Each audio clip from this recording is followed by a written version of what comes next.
Assalamualaikum warahmatullahi wabarakatuh. Hai Cinta, apa kabar? Terima kasih ya udah klik video ini. Di video kali ini, aku akan menceritakan tentang 3 hal yang membuat aku terheran-heran ketika pertama kali diboyong ke sini sama suami. Ada 3 hal yang bikin aku kaget banget. Apa itu? Sebelum aku bahas, terima kasih ya yang udah subscribe channel aku, dan yang belum subscribe buruan subscribe, karena aku bakalan storytelling tentang Turki, baik itu sejarahnya atau baik itu kebiasaan masyarakatnya. Jadi aktifin juga ya loncengnya supaya kalian tidak ketinggalan like dan share ke semua sosial media kalian. Kalau sudah, oke. Karena sudah ritualnya, jadi aku lanjut ke pembahasan. Yang pertama, sebagian perempuan Turki perokok. Iya, perokok.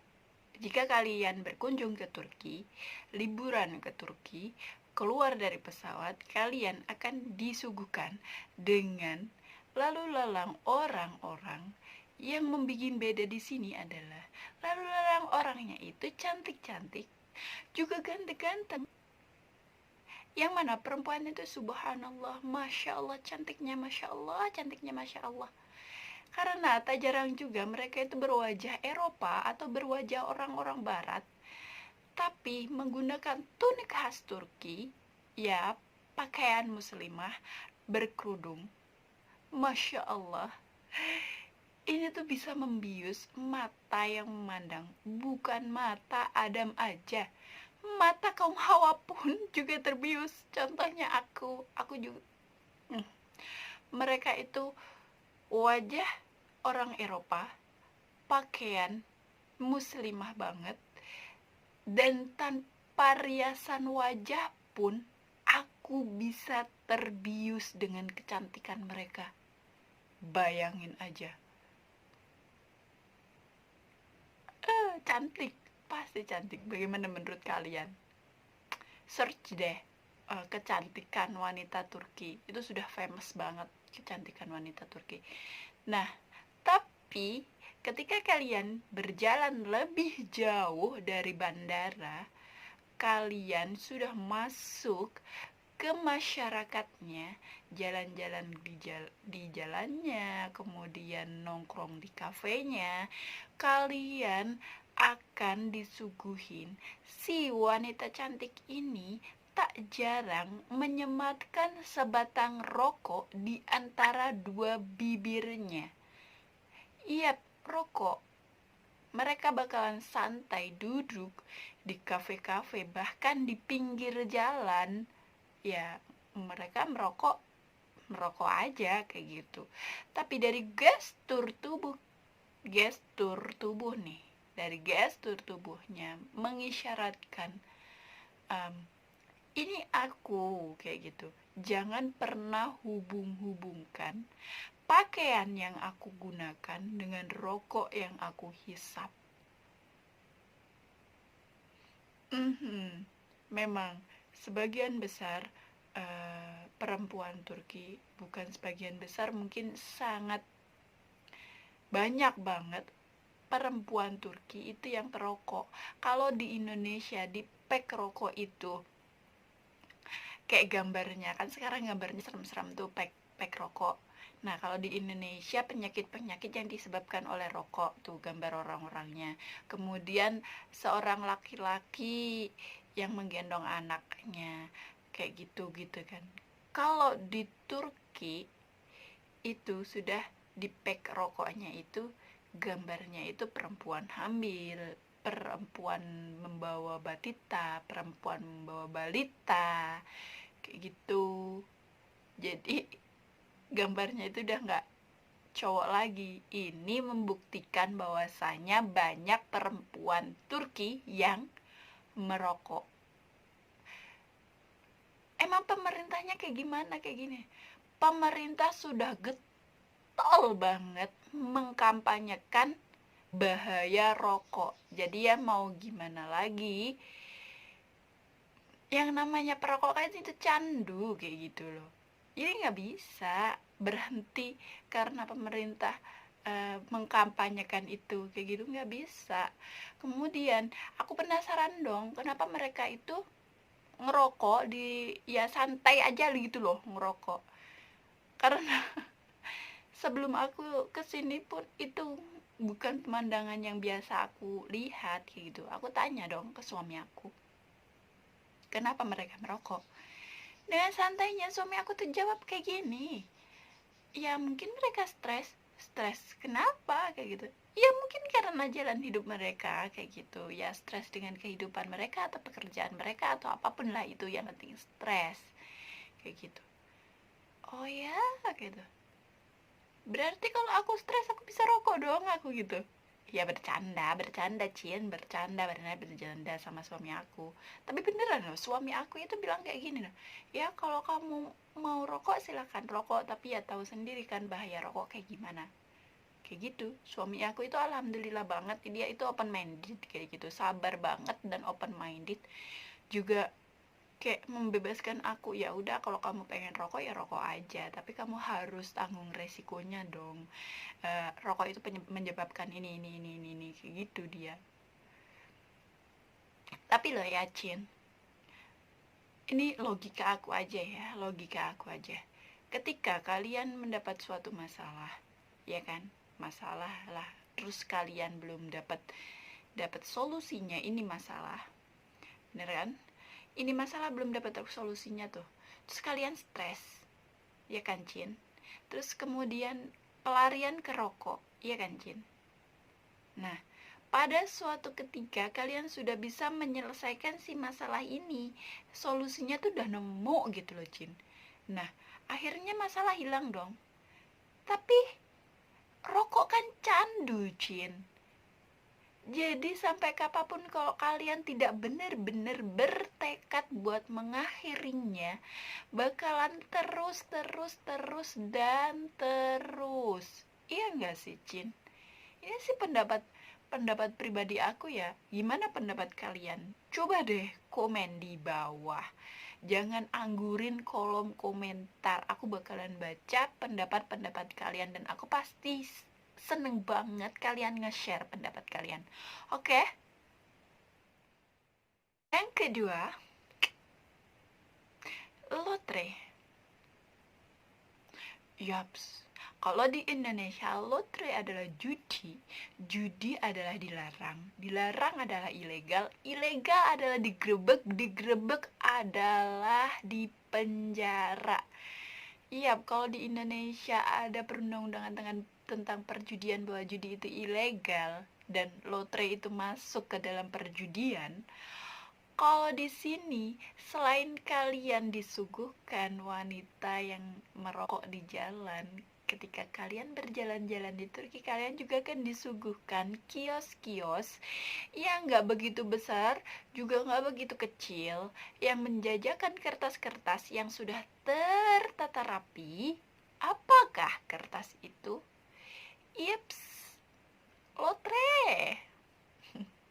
Oke, di sini lotre itu legal ya, Babs. Legal. Jadi, cinta-cinta yang mau pergi ke Turki, jangan kaget kalau ada di jalan, bahkan di mall, ada penjajah lotre. Bahkan pemerintahnya itu membentuk suatu badan yang khusus menangani si lotre ini yang dinamakan Mili Pinyago atau Badan Nasional untuk mengurus perlotrean nasional. Yap, seperti negara-negara maju lainnya, di Turki pun setiap akhir tahun ada pengumuman pemenang lotre nasional kayak gitu. Jadi legal ya, Cin. Pasti kalian bakalan tanya kayak gini. Aduh El, bukannya di Turki itu mayoritas warganya itu muslim kayak gitu. Ya, Iya, cinta bener. Mayoritas agama di sini adalah Muslim. Bener, 100% Muslim. Nah, bukannya lotre, judi itu haram di Islam?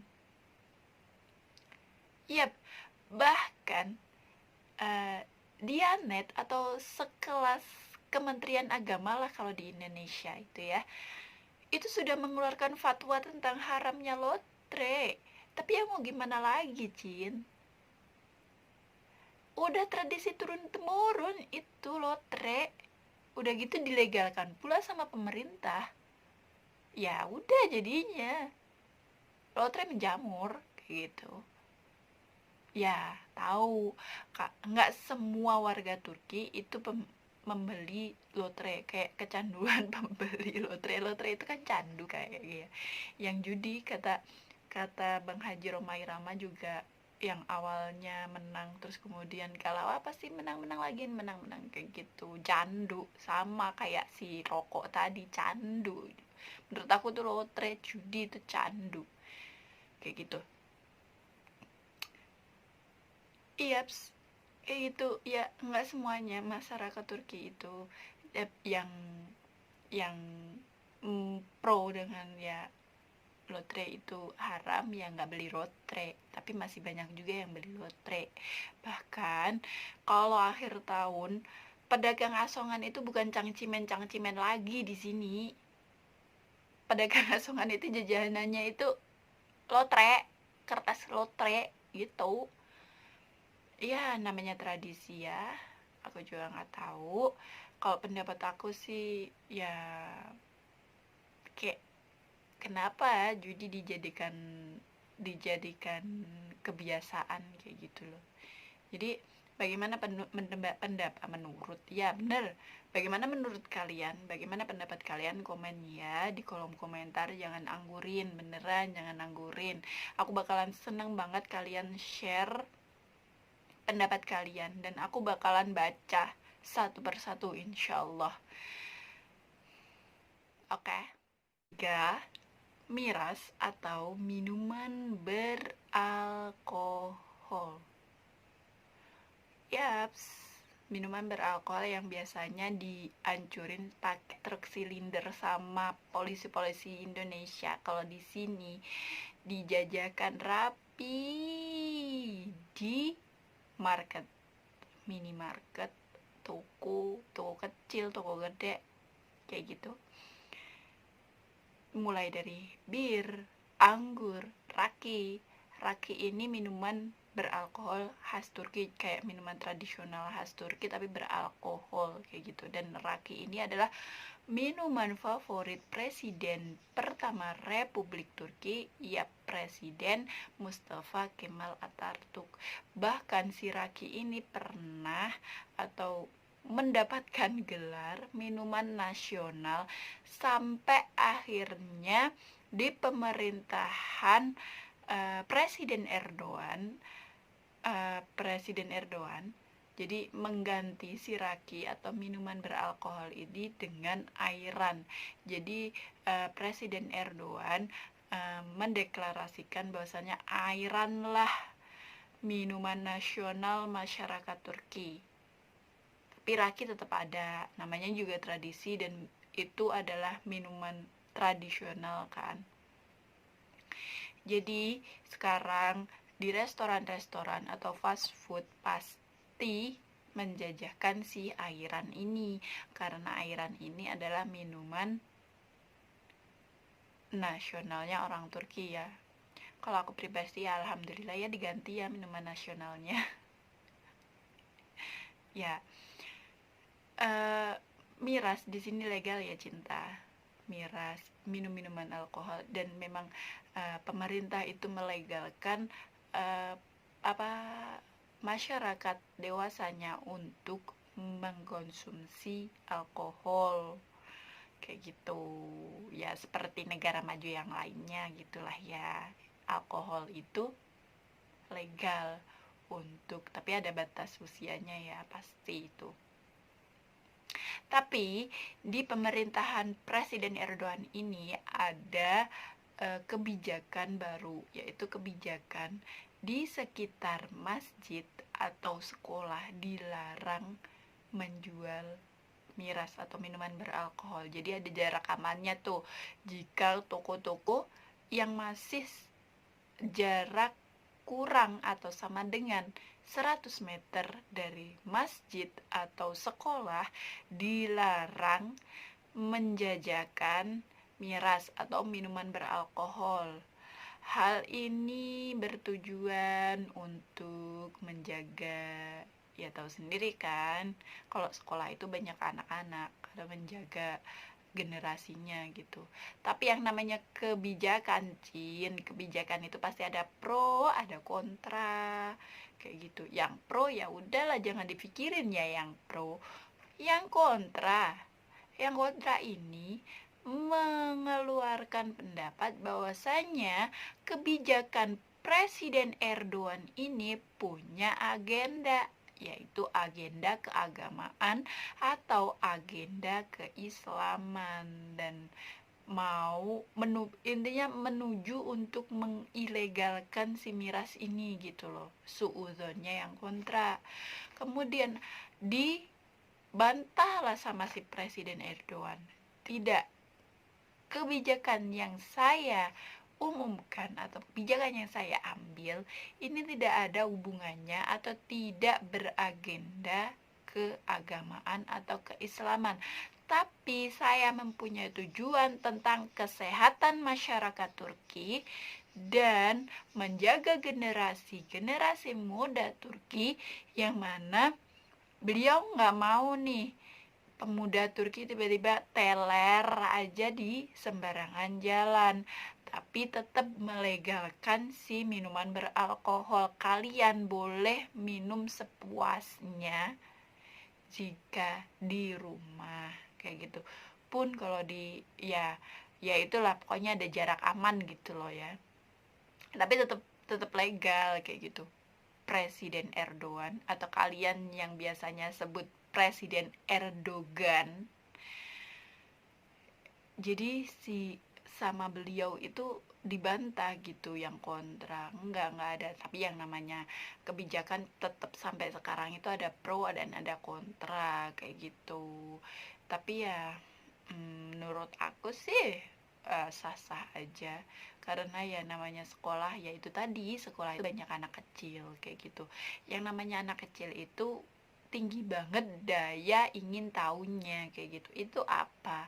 Alkohol itu bisa di gini. Jadi uh, Presiden Erdogan itu tidak mau anak-anak generasinya, ini anak-anak generasi Turki kayak gitu loh, memandang pemandangan itu. Pun mungkin ya sudah pernah memandang pemandangan itu, tapi jangan sampai di lingkungan sekolah kayak gitu loh. Ya, kita ambil sisi baiknya aja. Kalau yang kontra mah ya tetap nggak bisa ya, namanya juga beda pendapat. Ya gimana menurut kalian lah, komen aja di bawah. Kalau menurutku sih ya bener juga apa yang diambil, kebijakan yang diambil oleh Presiden Erdogan tentang pembatasan jarak aman itu. Tapi ya namanya kontra. Gimana menurut kalian? Komen di bawah, jangan dianggurin ya kolom komentarnya. Ya, itulah 3 hal yang bikin aku terkaget-kaget ketika pertama kali datang ke Turki. Tapi sebenarnya yang bikin kaget itu banyak. Cuma yang 3 itu karena aku itu dulu berpikiran bahwasanya Turki itu negara mayoritas Muslim, secara otomatis kebijakannya pasti nyerempet kayak di Indonesia gitu loh, nyerempet di agama. Dan ternyata Turki itu, sekali lagi saya ingatkan ya Bebs, Turki itu negara sekuler yang mana memisahkan antara pemerintahan sama keagamaan. Jadi nggak ada sangkut pautnya, mereka nggak ada keterikatan, jadi beda banget. Ya kayak ya agama-agama, pemerintah-pemerintah kayak gitu yang ya bahkan ada artikel bahwasanya Presiden Erdogan menolak menjadi agama Islam. Salah, maaf. Negara Islam. Kalau Presiden Erdogan adalah penganut agama Islam yang taat. Sudah di televisi-televisi itu udah famous banget. Kayak gitu. Oke, cinta bagaimana menurut kalian? Ah, si Ella. Bagaimana pendapat kalian? Apakah ini juga menjadi salah satu yang bikin kaget kalian? Kalau temen aku sih ada yang aku ceritain hal ini kaget sih karena mereka berpikiran sama seperti aku, negara muslim loh, kayak gitu. Ternyata di sini bukan negara Islam, tapi negara sekuler. Oke? Oke cinta, semoga bermanfaat ya informasi dari aku. Jangan lupa doa, kemudian berusaha, kemudian konsisten dengan apa yang kalian lakukan. Tapi jangan lupa juga subscribe, like, dan share ke seluruh media sosial kalian. Semoga bermanfaat ya cinta. Bye-bye. Assalamualaikum warahmatullahi wabarakatuh. Seni Sevioru.